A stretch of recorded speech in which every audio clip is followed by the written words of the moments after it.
నమస్కారం. ప్రతిధ్వనికి స్వాగతం. శ్రీ ఆంజనేయం. ఆంజనేయుడు అంజనాద్రి వాసుడేనా? తిరుమలగిరిలపైనే హనుమంతుడు జన్మించాడా? పురాణేతిహాసాలు ఈ విషయాన్ని నిరూపిస్తున్నాయా? కొద్ది రోజులుగా అత్యంత ఆసక్తి కలిగిస్తున్న ఈ అంశంపై మరికొన్ని రోజుల్లో శాస్త్రీయ ఆధారాలతో ముందుకొస్తామని చెబుతోంది తిరుమల తిరుపతి దేవస్థానం. ఆంజనేయుడు అభయస్వరూపుడైనటువంటి ఆంజనేయుడు జన్మస్థానం తిరుమలగిరిలోని అంజనాద్రి పర్వతమే అని చెప్పేందుకు ఈ నెల 21వ తేదీన శ్రీరామనవమి పర్వదినాన తిరుమల తిరుపతి దేవస్థానం నియమించిన కమిటీ శాస్త్రీయ ఆధారాలతో నిరూపించేందుకు సిద్ధమవుతోంది. ఇదే ఇప్పుడు అత్యంత ఆసక్తి కలిగించేటువంటి అంశం, చర్చకు కేంద్ర బిందువుగా మారుతుంది.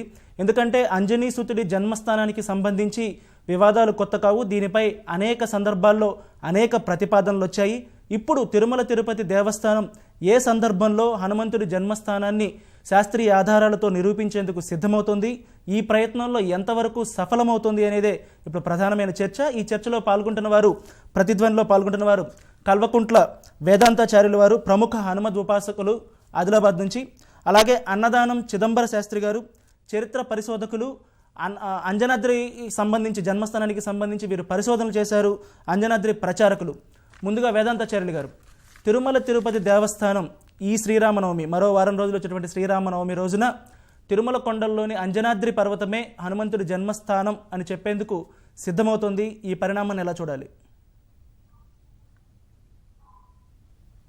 ఆపదామపహర్తారం దాతారం సర్వసంపదాం లోకాభిరామం శ్రీరామం భుజో భుజో నమామ్యహం మనోజవం మారుతతుల్యవేగం జితేంద్రియం బుద్ధిమతాం వరిష్టం వాతాత్మజం వానరయూథముఖ్యం శ్రీరామదూతం శిరసా నమామి. ముందుగా వీటి ప్రేక్షకులందరికీ కూడా ఈ ప్లవనామ సంవత్సర ఉగాది శుభాకాంక్షలు. ఈ విధంగా మనల్ని కలుసుకునేటువంటి అవకాశం కలిగినందుకు చాలా సంతోషం. అనేకమైనటువంటి క్షేత్రాలలో అనేకమైనటువంటి రూపాలతో పరమాత్మ ఆవిర్భవిస్తూ ఉన్నాడు. ముఖ్యంగా మన భారతదేశంలో, ఆంధ్రదేశంలో, తెలంగాణ ప్రాంతంలో అనేకమైనటువంటి దేవాలయాలు ఉన్నాయి, దేవతలు ఉన్నారు. పర్వతాల మీద, విశేషమైనటువంటి స్థలాల మీద ఆవిర్భవించి నారసింహ, శ్రీరామ, వెంకటేశ్వర, శివ, గణపతి మొదలైన ఆంజనేయ మొదలైనటువంటి దేవతలంతా కూడా ఆవిర్భవించి పూజలు అందుకుంటున్నారు. మరి ఆవిర్భవించడం అనేటువంటిది అనగా భక్తి శక్తి నిరూపించడం కోసం అక్కడ ఆవిర్భవిస్తూ ఉన్నారు. కానీ శాస్త్రరీత్యా ఎక్కడైతే జన్మించారు అని అనడం జరుగుతుందో అక్కడ ప్రాధాన్యత సంతరించుకుంటుంది. ఇప్పటి వరకు మనం అయోధ్య రామ జన్మభూమి అన్నాం, మధుర కృష్ణ జన్మభూమి అన్నాం. అంటే దానికి అంత ప్రాశస్త్యం ఉన్నది. రాముడు, కృష్ణుడు, ఎక్కడెక్కడో నరసింహస్వామి మొదలైనటువంటి దేవతలంతా ఆవిర్భవించారు. అలాగే ఆంజనేయ స్వామి కూడా అనేకమైనటువంటి క్షేత్రాలలో, ముఖ్యంగా మన ఆంధ్ర తెలంగాణ దేశాలలో అనేక ప్రాంతాలలో స్వామి ఆవిర్భవించి మహత్తును చూపిస్తూ పూజలు అందుకుంటూ ఉన్నాడు. కానీ మరి జన్మించినటువంటి స్థలం ఏది అనేటువంటి ప్రశ్న వచ్చినప్పుడు ఇలాంటి యొక్క చర్చలు లేదా దీనికి శాస్త్ర ప్రమాణాలు ఏమైనా ఉన్నాయా అనేటువంటిది కలగడం సహజం. కనుక మరి అయోధ్య రాముడు లాగానే మన ఆంజనేయ స్వామి కూడా ఇక్కడ జన్మించాడు అని తిరుమల తిరుపతి దేవస్థానం వారు మరి చెప్పడానికి సిద్ధమవుతున్నారు సశాస్త్రీయంగా అన్నప్పుడు దానికి కొంత ఆధారాలు లేకుండా మరి వాళ్ళు ఆ విధంగా ప్రయత్నిస్తారా అనేటువంటిది కూడా మనం ఆలోచించాల్సినటువంటిది. కనుక గరుడ, హరివంశ, వరాహ, స్కాంద, వామన, బ్రహ్మాండ, మార్కండేయాది అనేకమైనటువంటి పురాణాలలో కూడా ఆంజనేయ స్వామికి సంబంధించి, అలాగే వెంకటాచల తిరుమల తిరుపతి ఆ ప్రాంతానికి సంబంధించినటువంటి అనేకమైనటువంటి ప్రస్తావించడం జరిగింది. అంజనాద్రి, శేషగిరి, వృషాద్రి, వృషభాచల, నారాయణాద్రి, సింహాద్రి, శ్రీశైల, సింహభూధర అనేటువంటి ఒక పేర్లతో పిలువబడ్డటువంటి ఆ స్థలమంతా కూడా అంజనాద్రి అనేటువంటి పేరుతో మరి అక్కడ పిలువబడడం జరుగుతున్నది. కనుక తప్పనిసరిగా కొంతవరకు మరి ఇంతవరకు ఈ అంజనాద్రి అనేటువంటి ఒక పేరు మరి ఎక్కడా కూడా మరి మనం వినినటువంటి ఒక ప్రహతంలో లేదు. కనుక మరి తిరుమల తిరుపతిలో ఆ స్వామి యొక్క మరి శేషాచల, గరుడాచల, సింహాచల, అంజనాచల అనేటువంటి ఒక పేరుతో మనం వింటున్నాం. ఎందుకనంటే అనేకమైనటువంటి సందర్భాలలో రాముడు కూడా ఈ అంజనాద్రికి వచ్చినట్టుగా, ఆ వెంకటాచలానికి వచ్చినట్టుగా, ఆంజనేయ స్వామిని తోడుగా వచ్చినట్టుగా కూడా మనకు వరాహ పురాణంలో మనకు చెప్పడం జరిగింది. రావణస్య వధార్థాయ పురా సౌమిత్రినా సహ హనుమత వేగవత సుగ్రీవేణ మహాత్మనః అని చెప్పేసి ఆయన మనకు అక్కడికి వచ్చినట్లుగా అనేకమైనటువంటిగా మనకు పురాణాల్లో చెబుతూ ఉన్నాయి. కనుక మరి ఆధారం ఏమిటి అంటే మనకు వెంకటాచల మహత్యం అనేటువంటిది అనేకమైనటువంటి పురాణాలలో చెప్పబడినటువంటి విషయాన్ని తీసుకొని వెంకటాచల మహత్యం అనేటువంటి ఒక గ్రంథాన్ని మనకు అందుబాటులో ఉండడం జరిగింది. దాని ప్రమాణంగా మరి చూసినట్లయితే మరి అక్కడ అంజనాదేవి అక్కడ ఆమె తపస్సు చేసినట్లుగా మతంగ ఋషి యొక్క అనుజ్ఞ చేత ఆమె యొక్క స్వామి యొక్క ఆశీస్సుల చేత తపస్సు చేసినట్లుగా మనకు ఆ ప్రాంతంలో చెప్పబడ్డది. మరి కనుక రావణస్య వదార్థాయ కృతోద్యోగ సకార్ముక శేషాచల సమీపేతు యథారమస్తమాగత అని తథా సత్యాంజనాదేవి వాయుసూనోర్మహాత్మనః జననీ పురతో గత్వా రామం రక్తాంతలోచనం అన్నట్టుగా మరి ఇవన్నీ కూడా మరి ఆ అంజనాద్రికి సంబంధించినటువంటి విషయాలు చెప్పబడుతూ తిరుమలకు సంబంధించి అంజనాద్రి ప్రస్తావన ఉంది కాబట్టి ఆ హనుమంతుడికి సంబంధించి కొంతవరకు ప్రతీకగా తీసుకోవచ్చు. తప్పనిసరిగా అయితే స్వామి, అయితే ఇంకా ఎక్కడెక్కడ హనుమంతుడి జన్మస్థానాలు ఉన్నాయి అనేటువంటి, అంటే జనబాహుల్యంలో ఉన్నటువంటి ఎక్కడెక్కడ ఉన్నాయి అనేటువంటి ఉన్నాయి. ఆంజనేయుడు ఎక్కడ జన్మించాడు అనడానికి పురాణాల్లో ఇంకే ప్రతీకలు ఉన్నాయి, అంటే అంజనాద్రి కాకుండా ఇంకేమైనా ఉన్నాయా? మనకు ప్రధానంగా కనబడేది మాత్రం అంజనాద్రి అనేటువంటి ప్రాంతమే మనకు ప్రధానం కనపడుతుంది. మిగతా చోట్ల మనకు ఇక్కడ ఆవిర్భవించాడు, ఇక్కడ పుట్టాడు, కానీ అంజనాదేవి తపస్థలము చేత ఆవిర్భవించింది ఆంజనేయ స్వామి అనేటువంటిది మాత్రం ఎక్కువగా ఈ పురాణాలలోని ఈ వెంకటాచల మహత్యంలోనే చక్కగా చెప్పడం మాత్రం జరుగుతుంది. ఓకే, చిదంబర శాస్త్రి గారు ఇప్పుడు చర్చకు సంబంధించినటువంటి కేంద్ర బిందువు హనుమంతుడి జన్మస్థానం. దానికి సంబంధించి అంజనాద్రి, సప్తగిరుల్లో ఒక పర్వతమైనటువంటి అంజనాద్రి అనే పేరుని ప్రతీకగా తీసుకోవచ్చా? అంటే తిరుమల గిరుల్లో అంజనాద్రి అనే పేరు ఎలా వచ్చింది? దీనికి హనుమంతుడి జన్మ వృత్తాంతానికి ఏమైనా సంబంధం ఉందా? తప్పకుండా ఉన్నదండి. అందరికీ కూడా ముందుగా ఉగాది శుభాకాంక్షలు తెలియజేస్తూ మీరు అడిగినటువంటి అంశాన్ని మీ ముందు ఉంచుతాను. ఆధ్యాత్మిక రహస్యాలు చాలా సునిశ్చితంగా గ్రహించవలసిన అవసరం ఉంటుందండి. ఒక ఆలోచన మనం చేస్తే అయోధ్యలో రాముని జన్మభూమి విషయంలో చాలా వివాదగ్రస్తమైనటువంటి అంశము, ఇప్పటిదాకా దాని గురించి తేలటం చాలా కష్టమైంది. నిజం చెప్పాలంటే హనుమంతుని యొక్క జన్మస్థలము ఏ వివాదం లేనటువంటి దేవస్థానం చేతిలో ఉన్నటువంటిదే. అయినా ఇంతకాలం ఎందుకు పట్టింది, ఎవరు పట్టించుకోలేదా అంటే 50 ఏళ్లుగా దానికోసం ఉద్యమం జరుగుతోంది. అయినా ఎందుకు జరగలేదు అంటే దానిలో రహస్యం ఏమిటంటే, ఓకే, ఇప్పుడు మనకి నెల్లూరు నుంచి బుర్రా భాస్కర్ శర్మ గారు ప్రముఖ ఆధ్యాత్మికవేత్త, వారు కూడా అందుబాటులోకి వచ్చారు. సార్, దీనికి సంబంధించి తిరుమలగిరులకు సంబంధించి హనుమంతుడి జన్మస్థానం తిరుమలగిరిలోని అంజనాద్రి పర్వతమే అని చెప్పేందుకు సిద్ధమవుతుంది టీటీడీ. దీన్ని ఎలా చూడాల్సి ఉంటుంది? ముందుగా ఈటీవీ శ్రోతలందరికీ చెప్పండి సార్. ముందుగా ఈటీవీ శ్రోతలందరికీ కూడా ఉగాది శుభాకాంక్షలు తెలియజేస్తున్నాం. తిరుపతి దేవస్థానం వారు ఇప్పటికైనా ఆలోచించి ఆ అంజనాద్రియే ఆంజనేయ స్వామి యొక్క జన్మస్థలము అని చెప్పడానికి పూనుకున్నందుకు చాలా సంతోషంగా ఉన్నది. ఇందాక మీరు ప్రశ్న అడిగారు, ఒక్క అంజనాద్రేనా ఇంకెక్కడైనా ఉన్నట్టుగా మనకి తెలుస్తున్నదా అని ప్రశ్న అడిగారు. బళ్ళారి దగ్గర చింతామణి అనేటువంటి గ్రామం ఉన్నది కర్ణాటకలో. అక్కడ అంజనాద్రి అనే పర్వతం ఉన్నది, పంపా సరోవరం ఉన్నది. అక్కడ కూడా స్థల పురాణం ఉన్నది. అంజనాదేవి అక్కడే తపస్సు చేసిందని, ఆంజనేయ స్వామి అవతరించిన తరువాత ఆ బరువుని ఆ పసిపిల్లవాడిని మొయ్యలేక వదిలేస్తే ఆ పర్వతం మీద పడితే పర్వతం రెండుగా పగిలిందని, అట్లా అందువల్ల ఆ పర్వతం రెండుగా ఉన్నదని అక్కడ వాళ్ళు చెబుతూ ఉంటారు. స్థల పురాణం కూడా ఉన్నది ఆ ప్రాంతంలో. ఆ గ్రామం పేరు చింతామణి. ఇలా అనేక ప్రాంతాల్లో ఆంజనేయ స్వామి అక్కడే జన్మించాడు అని చెప్పుకునేటువంటి వాళ్ళు ఉన్నారు. ఏది ఏమైనప్పటికీ కూడా మనతో పాటు ఇప్పుడు చర్చలో ఉన్నటువంటి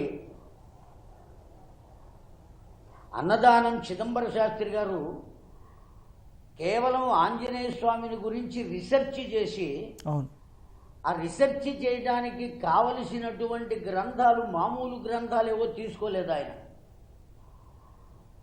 ఆంజనేయ స్వామి గురించి పరిపూర్ణంగా చెప్పగలిగినటువంటి మనకు తెలిసిన గ్రంథం పరాశర సంహిత. ఆ పరాశర సంహిత కూడా తర్వాత వస్తున్నటువంటి గ్రంథాలు కాకుండా చిదంబర శాస్త్రి గారు తాళపత్ర గ్రంథాలను తీసుకుని పరిశోధన చేశారు. వారు చేసిన పరిశోధనకు ఒక యూనివర్సిటీ వాళ్ళు డాక్టరేట్ ఇచ్చారు. అప్పటి నుంచి చిదంబర శాస్త్రి గారు తిరుమల తిరుపతి దేవస్థానం వారికి ఈ విషయాలన్నిటినీ విన్నవిస్తూనే ఉన్నారు. సహేతుకంగా చెబుతున్నారు, సప్రమాణికంగా చెబుతున్నారు. హలో, చెప్పండి, వింటున్నాను సార్, వింటున్నాను, చెప్పండి. హరి ఓం. చెప్పండి. సప్రమాణంగా చెబుతున్నారు, సహేతుకంగా చెబుతున్నారు. అన్ని విషయాలను వారు కూలంకషంగా అందించారు, సప్రమాణంగా పత్రాలతో సహా. అప్పటి నుంచి కూడా చిదంబర శాస్త్రి గారు దాని మీద అనేక రకాలైనటువంటి ఉద్యమాలు నెమ్మది నెమ్మదిగా సాగుతూ వస్తున్నాయి. ఉధృత రూపాన్ని దాల్చలేదు కానీ నెమ్మది నెమ్మదిగా సాగుతున్నాయి. కాకపోతే ఇప్పుడు తిరుమల తిరుపతి దేవస్థానం వారిలో చలనం కలిగి వచ్చారు. భాస్కర్ శర్మ గారు ఇప్పుడు తిరుమల తిరుపతి దేవస్థానం ఈ పనికి పూనుకోవడం అంటే జన్మస్థానం ఏదో ప్రకటించడంలో ఉన్నటువంటి ఆవశ్యకత ఏంటి? అలాగే ఇంకొక వాదం ఏంటంటే అసలు దైవాన్ని ఒక ప్రాంతానికి పరిమితం చేయడం ఏంటి? ఒక ప్రాంతానికి పరిమితం చేయడం సరికాదు, దేవుడు అందరి వాడు కదా, దేవుడిని ఒక ప్రాంతానికి ఎలా పరిమితం చేస్తానని ఇంకో వాదన కూడా ఉంది. అవునండి. అది ఆ స్థాయికి వెళ్ళినటువంటి వాళ్ళు దాన్ని అంగీకరించరు. కానీ మనమంతా ఏ స్థాయిలో ఉన్నాం? ఇప్పుడు మధుర కృష్ణ జన్మభూమి అని తండోపతండాలుగా చూడడానికి వెళుతున్నాం. ఎప్పుడో చెరసాలలో పుట్టిన కృష్ణ పరమాత్మ ఎప్పుడో బయటకు వచ్చాడు, పుట్టిన వెంటనే బయటకు వచ్చాడు. ఇప్పుడు కూడా వాడిని ఆ చెరసాలలోనే పెట్టి మనం చూసుకుని ఆనందపడుతున్నాం. ఏం చెప్పాలి? అమాయకులు అనాలా, ఏమనాలి? కనుక ఆ స్థాయికి చేరుకున్న తర్వాత పరాత్పర తత్వము కేవలం ఒక్కటే. జాగ్రత్తగా వింటున్నారు కదా? వింటున్నాను, చెప్పండి, ప్రేక్షకులు కూడా వింటున్నారు. పరాత్పరుని యొక్క తత్వము ఉన్నది ఒక్కటే. ఆంజనేయ స్వామి వేరు, రాముడు వేరు, కృష్ణుడు వేరు, శివుడు వేరు కాదు. ఉన్నది ఒకటే తత్వం. ఒక మనిషి కొడుకుకి తండ్రిగా, తండ్రికి కొడుకుగా, భార్యకు భర్తగా, అల్లుడికి మామగా, ఎన్ని పోర్టుపోలియోలు ఎలా ఒక్క మనిషి చేస్తున్నాడో, ఏ కార్యక్రమం కావలసినప్పుడు ఆ కార్యక్రమానికి సంబంధించిన రూపాన్ని పొంది ఆ కార్యక్రమాన్ని సఫలీకృతం చేయటం అనేటువంటిది పరబ్రహ్మ యొక్క తత్వం. కనుక రాముడు వేరు, ఆంజనేయ స్వామి వేరు కాదు. చిదంబర శాస్త్రి గారు మీరు హనుమద్ ఉపాసకులుగానే కాదు, దీనికి సంబంధించి పరిశోధకులు కూడా దీనికి సంబంధించి ప్రత్యేకంగా చాలా సంవత్సరాల పాటు పరిశోధన చేశారు. అసలు హనుమంతుడి జన్మస్థలంపై పరిశోధన చేయాలి అనే ఆలోచన ఎందుకు వచ్చింది? మీ పరిశోధనలో ఏం కనుక్కున్నారు? నేను ఆంజనేయ స్వామి మీదే పిహెచ్డి తీసుకున్నానండి. కాబట్టి ఆంజనేయ స్వామిని గురించి సర్వాంగీణంగా సమాలోచన చేయటం జరిగింది. ఆ విషయంలో మరి ఆయన యొక్క జన్మస్థలాన్ని గురించి కూడా పర్యాలోచన చేయాలి. కాబట్టి అలా చేసేటటువంటి సందర్భంలో పురాణాలన్నింటినీ పరిశీలించడం జరిగింది. ముఖ్యంగా ఇందాక మీరు అడిగారు దీనికి సంబంధించినటువంటి ప్రమాణం ఏమిటి అని చెప్పి, మనకు బ్రహ్మాండ పురాణంలో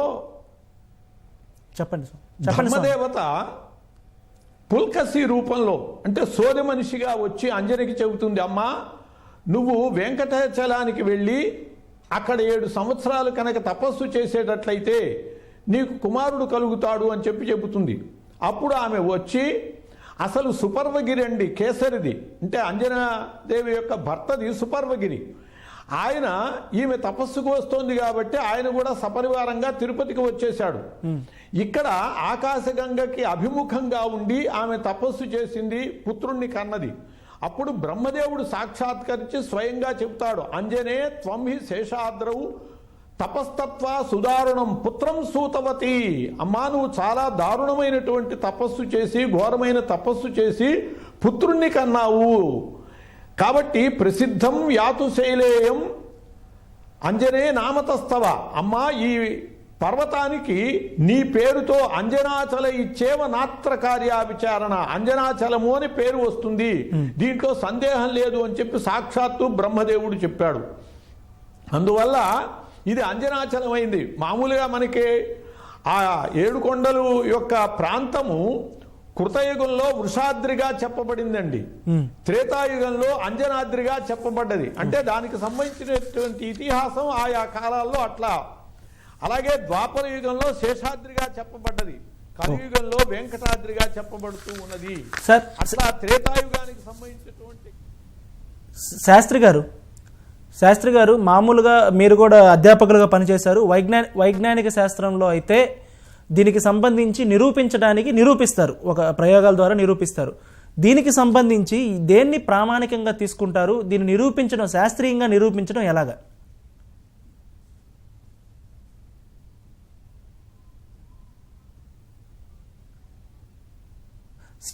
చిదంబర శాస్త్రి గారు చెప్పండి.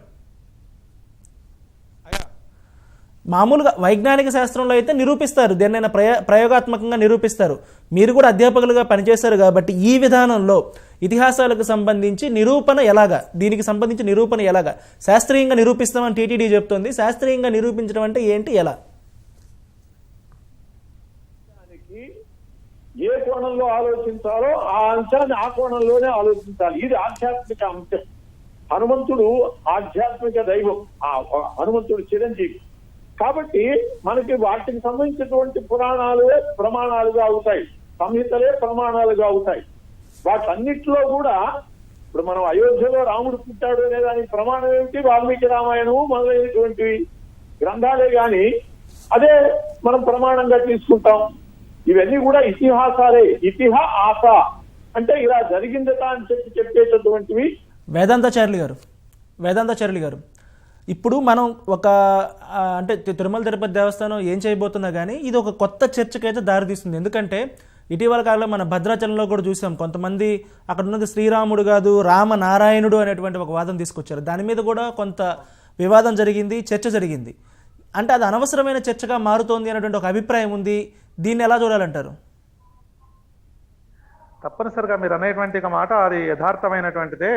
ఒకటి, పరమాత్మ యొక్క అనేకమైనటువంటి సహస్ర శీరుష పురుష సహస్రాక్ష సహస్రపాత్ అని చెప్పినట్లుగా ఆయనకు సహస్రనామములు అనగా సహస్రము అంటే 1000 కాదు, అనంత కోటి నామాలు. ఎవరికి భక్తుడు ఎవరి ప్రేమతో పిలుచుకున్నప్పుడు ఆ ప్రేమతో పలికేటువంటి వాడే పరమాత్మ. ఒకరికి శివరూపంలో ఆయన అనుగ్రహించవచ్చు, ఇంతకుముందు చెప్పినట్లుగా.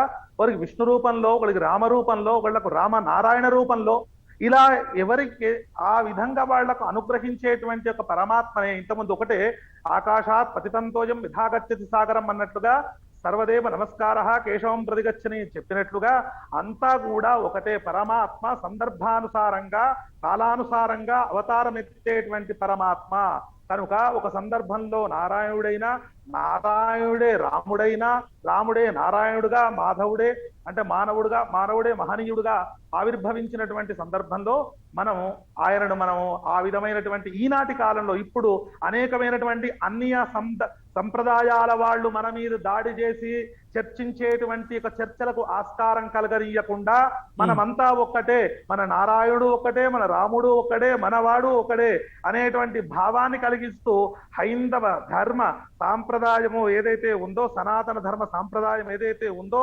అదన్నిటికీ కూడా బలాన్ని చేకూర్చాల్సినటువంటి అవసరం ఉన్నది. ఇది 10 మంది ముందట మనం ఈ 2 పక్షములుగా మారి మనం ఈ విధంగా తర్కించుకోవడం వల్ల మరి మేలు కంటే కొంతవరకు మనకు హాని చేస్తదేమో మన ధర్మానికి సంప్రదాయానికి అని మనకు భావన చాలా మంది సామాన్య దృష్టిలో. ఎందుకంటే అనేక సందర్భాల మమ్మల్ని కూడా అన్నారు, ఏమండి మరి రాముడు మరి భద్రాచలంలో ఉన్నది రాముడే కదా, రామనారాయణుడు ఏమిటి అంటే, రాముడు ఒకడే, నారాయణుడు ఒకడే. అక్కడ ఉన్నటువంటి వాళ్ళు రాముడు అని అచ్యుతం కేశవం రామనారాయణం కృష్ణదామోదరం వాసుదేవ హరిం శ్రీధరం మాధవం గోపికావల్లభం జానకీ నాయకం రామచంద్రం భజే అని శ్లోకాలు చెప్తున్నాయి. సందర్భానుసారంగా మనకు ఆయన నామాలు చెప్తూ ఉన్నాయి. కనుక మనం అంతా కూడా ఈ సనాతన సాంప్రదాయాన్ని ముందుకు తీసుకువెళ్ళాలి అనుకునేటువంటి వాళ్ళంతా కూడా మేమంతా ఒకటే, మాదంతా ఒకటే, మా కులమే, మా జాతి అంతా భగవజ్జాతి, సనాతన హైందవ ధర్మ జాతి అని. చిదంబర శాస్త్రి గారు, ఇప్పుడు అంటే మీరు పరిశోధన చేశారు, పరిశోధన ద్వారా ఒక విషయాన్ని కనుక్కున్నారు. దీనిని ప్రకటించాలి అనుకోవడంలో మీ ఆంతర్యం కానీ ఉద్దేశం కానీ ఏంటి? టీటీడీ ద్వారా ప్రకటించాలి అని చెప్పడంలో మీ ఉద్దేశం ఏంటి? అలాగే మీరు కూడా ఇప్పుడు వినుంటారు, కొన్ని వివాదాలు కూడా వచ్చాయి, ఇలా ప్రకటించడం వల్ల తలెత్తేటువంటి సమస్యలు కూడా వచ్చాయి. అవి ఉన్నా కూడా దీన్ని ప్రకటించాలి అని చెప్పడంలో మీ ఉద్దేశం ఏంటి? అసలు ఎందుకు చెప్పాలి అంటారు? ఏమిటంటే అండి, రామ జన్మభూమిలో అక్కడ శంకుస్థాపన అయ్యాక ఒక పీఠాధిపతులు హంపీలో ఉన్నటువంటి ఒక స్వామీజీకి చెప్పారు, మీరు ఆంజనేయ హనుమాన్ తీర్థక్షేత్రాన్ని ఇక్కడ స్థాపించి మీరు అధ్యక్షులుగా ఉండి హనుమత్ జన్మస్థలంగా దీన్ని డెవలప్ చేయండి అని చెప్పారు. ఇది టీవీలలో వచ్చిందండి, ప్రసార మాధ్యమాల్లో వచ్చింది. దాంతో అక్కడ అది మొదలు పెట్టారు. అలా మొదలు పెడితే అసలు సవ్యం పోతుంది కదా. ఎక్కడ పుట్టాడో అక్కడ పుట్టినట్టు చెప్పాలి, కానీ పుట్టని చోట అక్కడ పుట్టాడు అని చెప్తే పుట్టిన చోట ఏమైపోవాలి. కాబట్టి ఇది చాలా ప్రమాదకరమైనటువంటి పరిస్థితిగా హనుమత్ జన్మస్థలం వెళ్ళిపోతోంది. ఇప్పుడు ఎక్కడ పుడితే ఏమి అనుకునేటట్లయితే అసలు అయోధ్యలో రాముడు అక్కర్లేదు, అన్ని చోట్ల రాముడు ఉన్నాడు అని చెప్పి మనం అనుకోవచ్చు. కాశీలోనే శివుడు ఉండాలి అని లేదు, ఎక్కడైనా ఉన్నాడు అని అనుకోవచ్చు. శాస్త్రి గారు, రాముడు అయోధ్యలో ఉన్నాడు, రావణుడు లంకలో ఉన్నాడు, సీత మిథిలాలో ఉంది, అలాగే కొల్హాపూర్లో లక్ష్మీదేవి అవతరించారు. ఇలా చాలా సందర్భాల్లో ఇన్ని రకాలుగా చెప్తూ ఉన్నప్పుడు హనుమంతుడి జన్మస్థానానికి సంబంధించి ఇప్పటి వరకు ఎందుకు ఈ స్థాయిలో అంటే చర్చ జరగలేదు? హనుమంతుడి స్థానం ఇది అని ఎందుకు చర్చ జరగలేదు? ఇప్పటి వరకు ఇక్కడే ఉండొచ్చు అనేది ఎందుకు జరగలేదు? తిరుమలకు సంబంధించి కూడా ఇప్పుడు మీరు చెప్పిన తర్వాత టీటీడీ ద్వారా ఇప్పుడు వస్తున్నప్పుడు జరుగుతుంది తప్ప ఇంతవరకు ఎందుకు జరగలేదు? అదే చెప్తున్నానండి, ఇది ఆధ్యాత్మిక రహస్యం. చాలా సునిశ్చితంగా ఆలోచించాలి. ఆంజనేయుడు రాముడి పని కాకుండా తన పని చేసుకోడు. రామ జన్మభూమి పని అయాకే తన పని పెట్టుకున్నాడు, తన జన్మభూమిని కూడా బయటికి తెచ్చుకుంటున్నాడు విషయం. ఇది మనం ఆధ్యాత్మిక రహస్యాన్ని మనం గుర్తించాలి. లేకపోతే యథార్థంగా తిరుపతిలో ఆంజనేయ స్వామికి సంబంధించినటువంటి ఏ వివాదము లేదు ఆ జన్మస్థలానికి సంబంధించి అయోధ్యలో లాగా. అట్లాగే పోనీ ఎవరు పట్టించుకోలేదా అంటే 50 ఏళ్ల నుంచి ఉద్యమాలు జరుగుతున్నాయి హనుమత్ భక్తుల నుంచి, అయినా కూడా జరగలేదు. రామ జన్మభూమి పని జరిగాకే హనుమత్ జన్మభూమి పని హనుమంతుడు చేయించుకుంటున్నాడు అంటే ఆ ఆధ్యాత్మిక రహస్యాన్ని మనం గ్రహించాలి. ఆ హనుమత్ జన్మస్థలం తరలి ఇప్పుడు ఆధ్యాత్మిక విషయాలలో ఏదైతే ఏమండి అంటే అంతా పరబ్రహ్మ స్వరూపం అయితే ఇన్ని దేవాలయాలు అక్కర్లేదు, శివుడు అక్కర్లేదు, కుమారస్వామి అక్కర్లేదు. భద్రాచలంలో రామనారాయణుడు చెబితే ఏమంటే రామచంద్రస్వామి దేవస్థానం అని పెట్టడం ఎందుకు, ఆస్తులన్నీ ఆయన పేరుతో పెట్టడం ఎందుకు? కాబట్టి ఇలా ఏదైతే శివుడి నామాలు చెప్పేస్తారా అయితే ఏదైతే ఒకటే దేవుడు అని చెప్పి ఇదంతా కూడా మనకేదో ఒక ఆలోచన వచ్చి చేసుకు పెడుతూ దాన్ని సమర్థించుకుంటూ వేదాంతం చెబితే ఆ స్థాయిలోకి మనం వెళ్ళకండగా అలా ఆధ్యాత్మికతని పెడదో పట్టించకూడదు. అలా అయ్యేటట్లయితే చాలా అనర్థాలు ఉన్నాయి. కాబట్టి హనుమత్ జన్మస్థలం ఇక్కడే అని చెప్పి మనకి పురాణాలు ప్రమాణం చెబుతుంటే ఎవరో ఒక స్వామి చెప్పాడని చెప్పి హంపీలో అది తరలింపబడుతుంటే దాన్ని సహించలేకూడదు కదా. అందుకోసమే దీని మీద కాస్త ఒత్తిడి చేయవలసి వచ్చింది. అందరికీ తెలియజేసి దీనికి సంబంధించినటువంటి ప్రమాణాలని తెలియజేసి ఇంకా దీని మీద పరిశోధన చేసి సత్యాన్ని బయటికి తేవలసింది అని చెప్పి స్వామి ఇంతకుముందు శాస్త్రి గారు ఇంతకుముందు మీ మైక్ కట్ అయింది. ఆ సమయంలో అంటే ఇప్పుడు దీనికి సంబంధించి ఇది ప్రకటిస్తే వచ్చేటువంటి సమస్యలు ఏంటి అనే దాని మీద కూడా కొంత వాదన ఉంది. అదే సందర్భంలో ఎంత శాస్త్ర ప్రామాణికంగా చేయబోతున్నారు తిరుమల తిరుపతి దేవస్థానం వాళ్ళు అనేది కొంచెం క్లుప్తంగా చెప్పండి. ఎంత శాస్త్ర ప్రామాణికంగా చేయబోతున్నారు వివాదాలకు అతీతంగా? ఇప్పుడు ప్రకటించటం వల్ల వచ్చే సమస్య ఏమీ లేదండి. ఎందుకంటే ఇంతవరకు హనుమత్ జన్మస్థలము ఇది అని చెప్పి నిర్ణయింపబడలేదు. ఎవరికి వాళ్ళు ఏదో అనుకుంటున్నారు అంజనాద్రి అని ఉన్నదనేటప్పటికీ. ఒకప్పుడు చెప్పండి స్వామి. ఆ రామానంద స్వామి అని చెప్పి జార్ఖండ్కి సంబంధించినటువంటి స్వామీజీ అయోధ్యలో దీని మీద ఒక మాట చర్చ జరిగింది. ఆంజనేయ స్వామి జన్మస్థలాన్ని గురించి జార్ఖండ్లోనే పుట్టాడు అని చెప్పి ఆయన వాదించారండి. వారికి ఈ పురాణ ప్రమాణాలన్నీ చెబితే జార్ఖండ్ పత్రికలోనే ఆయన వేయించారు. తిరుపతి ఏడుకొండల్లోనే అంజనాద్రి అయింది, ఆంజనేయ స్వామి పుట్టాడు అని చెప్పి ఆయన అంగీకరిస్తూ వ్యాసం రాయించారు. జార్ఖండ్లోనే వేశారు కాబట్టి జార్ఖండ్ పత్రికలో. అందువల్ల ప్రమాణాలు తెలిస్తేనే యథార్థాన్ని అంగీకరిస్తారు. అట్లా ప్రమాణాలు మనం తెలియజేసి ఇప్పుడు వెంకటాచలము అంత విశిష్టమైనటువంటి అంజనాద్రిని మనం దాన్ని మరుగున పరచకూడదు. అందువల్ల వెలుగులోకి తీసుకురావాలి. దాని మీద అనేక రకాల ఆధునిక ప్రయోగాలతో సహా వాళ్ళు నిరూపించడానికి సిద్ధంగా ఉన్నారు. ముఖ్యంగా ఈవో గారు జవహర్ రెడ్డి గారు చాలా ప్రత్యేకమైనటువంటి శ్రద్ధ తీసుకున్నారు అని చెప్పి మనకు అనిపిస్తోంది. ఒక ప్రత్యేకమైన కమిటీని ఏర్పాటు చేయటం, ఆ కమిటీలో కూడా భిన్న భిన్న సమాలోచన చేయగలిగినటువంటి వాళ్ళని, ఇస్రో వాళ్ళని కూడా దాంట్లో మెంబర్లను చేశారు. అంటే ఎన్నో ప్రమాణాలని ఈ ఆంగ్లేయులు ఉండంగా ఆ గ్రంథాలు ఇంగ్లాండ్కి వెళ్ళిపోయాయి. ఆ గ్రంథాల్లో ఉన్న ప్రమాణాలను కూడా తెప్పించారు. ఆ ప్రమాణాలను కూడా మనకి తెలియజేయబోతున్నారు. అట్లా అనేక ప్రమాణాలతో దీన్ని నిరూపిస్తున్నారు. కాబట్టి అన్యథా వెళ్ళిపోవటం అనేటటువంటిది దోషమే. భక్తులందరూ కూడా పెడద్రోవ పట్టింపబడతారు. ఇంకో చోట హనుమత్ జన్మభూమి, ఇంకో చోట హనుమత్ జన్మభూమి అని అనుకుంటే మహారాష్ట్రలో నాసిక్లో ఉన్నదని కొందరు అన్నారు. అట్లాగే హంపీలో కర్ణాటకలో ఉన్నదనేటటువంటిదే పెద్ద వివాదం. ఆంజనేయ స్వామి పుట్టినది ఇక్కడ, ఉద్యోగానికి హంపి వెళ్ళాడంటే ఋషిముఖ పర్వతానికి సుగ్రీవుని యొక్క మంత్రిగా వెళ్ళాడు. అక్కడ పంపా సరస్ తీరంలో రాముణ్ణి కలిశాడు. అది దాని యొక్క ఇంతకుముందు అదే భాస్కర్ శర్మ గారు అదే చెప్పారు ఇంతకుముందు. సార్ భాస్కర్ శర్మ గారు, ఇప్పుడు స్థల పురాణం అనేది చాలా అన్ని చోట్ల కూడా స్పష్టంగా ఉంటుంది. ఎక్కడ జన్మ వృత్తాంతాల వాటికి సంబంధించిన స్థల పురాణాలు అనేవి స్పష్టంగా ఉంటాయి హిందూ మతానికి సంబంధించి. అంజనాద్రి విషయంలో ఏ ఏ వివరాలు అందుబాటులో ఉన్నాయి? అక్కడ స్థల పురాణ గ్రంథాలు ఉన్నాయి. అక్కడ ప్రత్యేకించి ఓ నరసింహస్వామి దేవస్థానం, ప్రక్కనే రామాలయం, ఆంజనేయ స్వామి దేవస్థానం, అంజనాదేవి గుడి కూడా ఉన్నది. ఎందుకంటే నేను అక్కడికి వెళ్ళాను. అక్కడికి వెళ్ళి అంజనాద్రిని చూశాను, ఆ అంజనాదేవి దేవాలయాన్ని చూశాను. ఆ పర్వతం రెండుగా అయిపోయిందండి అని అక్కడ వాళ్ళు చెప్పారు. ఆ స్థల పురాణం పుస్తకం కూడా చూపించారు వాళ్ళు. ఆ పంపా సరోవరం చూశాను నేను. ఇవన్నీ ఉన్నాయి. ఇక్కడ సంబంధించి తిరుమలకు సంబంధించి ఏ వివరాలు అందుబాటులో ఉన్నాయి? తిరుమలకు సంబంధించిన అందుబాటులో ఉన్న విషయాలన్నీ కూడా ఇప్పుడు మన చర్చలో పాల్గొన్నటువంటి అన్నదానం చిదంబర శాస్త్రి గారు రీసెర్చ్ చేసి పరాశర సంహిత తాళపత్ర గ్రంథం నుంచి తీసుకుని అనేక రకాలుగా పరిశోధన చేసి అవన్నీ సమర్పించారు తిరుపతి దేవస్థానం వాళ్ళకి. ఆయన ఇప్పుడు కాదు, ఎప్పటి నుంచో పరిశ్రమ చేస్తున్నారు దాని గురించి.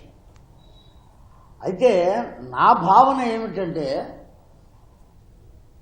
అయోధ్య విషయం వివాదం అవ్వడానికి కారణం ఏమిటంటే, అక్కడ ఉన్నటువంటి దేవాలయాన్ని పడగొట్టి అన్యమతస్థులు దాన్ని ఆక్రమించడం వల్ల అది వివాదగ్రస్తమైంది.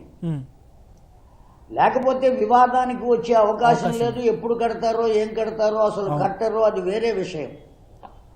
ఎప్పుడైతే అది అన్యమతస్థుల గ్రస్తమైందో ఆ కారణం చేత వివాదం అయ్యింది, కోర్టు దాకా వెళ్ళింది. ఇంతకాలానికి ఆ కోర్టు నుంచి రాముడు బయటపడ్డాడు. ఇప్పుడు ఈ విషయంలో వివాదాలు రావంటారు. అన్యమతస్థులు దీన్ని ఆక్రమించడం అనేటువంటిది ఏమీ లేదు. కేవలం ఇది అంజనాద్రి అని కొంతమంది, అది అంజనాద్రి అని కొంతమంది, అసలు ప్రపంచం అంతా భూభాగం అంతా అంజనాద్రి అని పరమ భక్తులు అనేక రకాలుగా భావించవచ్చు. ఎత్ర ఎత్ర రఘునాథ. చివరిగా వేదాంతాచార్యులు గారు, టీటీడీ ఈ విషయంలో ఎంతవరకు సఫలీకృతం అవుతుంది? ఇది ప్రకటించిన తర్వాత వచ్చేటువంటి ఫలితం ఏంటి? ఓకే, భాస్కర్ శర్మ గారు